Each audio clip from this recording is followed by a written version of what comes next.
बड़ी खबर इस वक्त आ रही है। मालेगांव केस में बरी होने के बाद भोपाल में प्रज्ञा ठाकुर अब भोपाल पहुंचने पर साध्वी प्रज्ञा ठाकुर ने बयान दिया है। उन्होंने कहा कि मुझे उम्मीद थी जीत हमारी होगी। आगे उन्होंने ये भी कहा कि देशद्रोहियों के मुंह काले हुए हैं। प्रज्ञा ठाकुर ने अपने बयान में कहा, भगवा आतंकवादी कहने वालों के मुंह काले हुए, समाज और देश ने उन्हें मुंह तोड़ जवाब दिया है। आपको बता दें कि प्रज्ञा ठाकुर अब मालेगांव केस में बरी हो चुके हैं, जिसके बाद लगातार वो बयान दे रही हैं।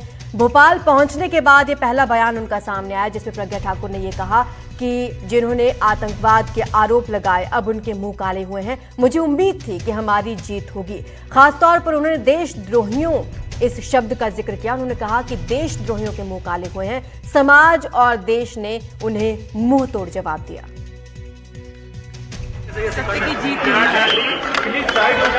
जो सुनिश्चित थी, क्योंकि धर्म और सत्य हमारे पक्ष में था, इसलिए जीत होनी ही थी।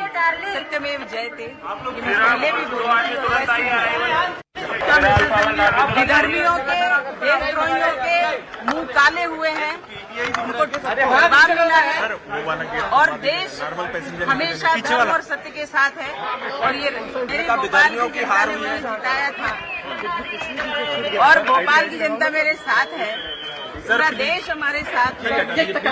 ये हिंदुत्व की और धर्म की विजय है, भगवा की विजय है और सत्यमेव जयते, ये जो हमारे शास्त्रों में कहा गया है, ये सिद्ध हुआ है। भगवा आतंकवाद कहने वालों के मुंह काले हुए हैं, उनको समाज ने, देश ने बहुत अच्छे से जवाब दिया है।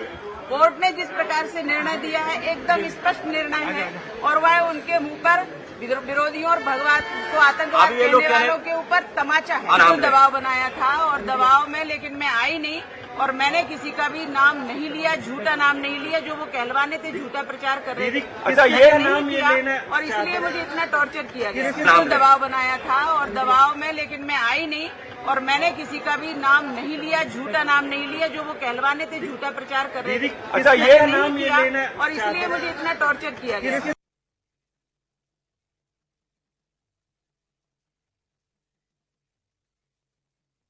बनाया था और दबाव में लेकिन मैं आई नहीं और मैंने किसी का भी नाम नहीं लिया, झूठा नाम नहीं लिया। जो वो कहलवाने थे, झूठा प्रचार कर रहे थे, ये नाम ये लेना और इसलिए मुझे इतना टॉर्चर किया गया।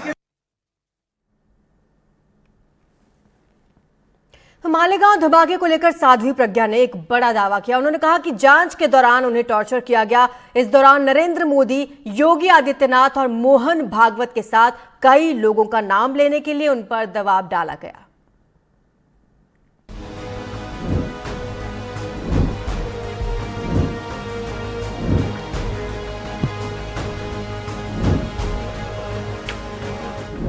मालेगांव धमाके पर साध्वी प्रज्ञा का सनसनीखेज दावा।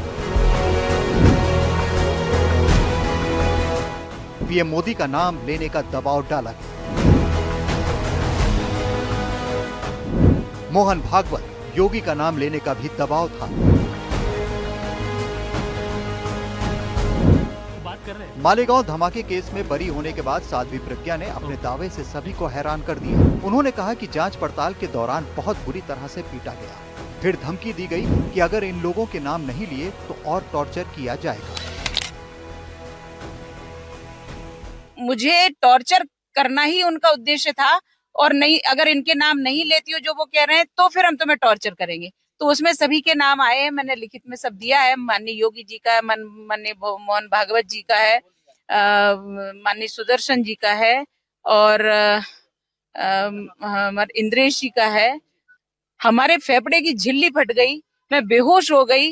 मुझे सुश्रूषा हॉस्पिटल में गैर कानूनी तरीके से डिटेन किया था, तब रखा। सत्य जो है ना वो प्रकट होता है और सत्य प्रकट हुआ। माननीय मोदी जी का भी नाम लिया था। मुझे मैं गुजरात में रहती थी, इसलिए उन्होंने मोदी जी का भी नाम मुझसे कहलवाने का प्रयास किया। साध्वी प्रज्ञा के बयान ने कई गंभीर सवाल उठा दिए हैं। मालेगांव ब्लास्ट केस में एटीएस के पूर्व अधिकारी ने भी ऐसे ही दावे किए। उन्होंने एनडीटीवी से कहा कि मुख्य जांच अधिकारी परमवीर सिंह ने मोहन भागवत को गिरफ्तार करने का आदेश दिया था। मोहन भागवत जी को भी पकड़ के लाने के लिए कहा गया था, तो मैंने वो काम नहीं किया। मैं 7-8 महीने एटीएस में था, 7-8 महीने तक ये काम करता रहा, मगर वो काम मेरे हाथ से नहीं हुआ। तो उनके समझ में आया। मेरे जो बॉस थे वो परमवीर सिंह थे और उसके वरिष्ठ अधिकारी थे। एनडीटीवी से संघ विचारक राकेश सिन्हा ने कहा कि प्रज्ञा ठाकुर अपनी बहादुरी और आध्यात्मिक बुनियाद के जरिए टॉर्चर बर्दाश्त कर पाई। उनके साथ बहुत अन्याय हुआ, लेकिन ये प्रज्ञा ठाकुर की बहादुरी थी, उनका आध्यात्मिक बुनियाद था, जिसके कारण वे सभी टॉर्चर को बर्दाश्त करते हुए उन झूठी कहानियों को स्वीकार करने से बातें नहीं हुए। तो इसके मूल में संघ हेडक्वार्टर पहुंचना था। संघ हेडक्वार्टर में संघ के सर्वोच्च नेताओं तक पहुंचकर और इस हिंदू टेररिज्म को एक ठोस आधार देने की उनकी कोशिश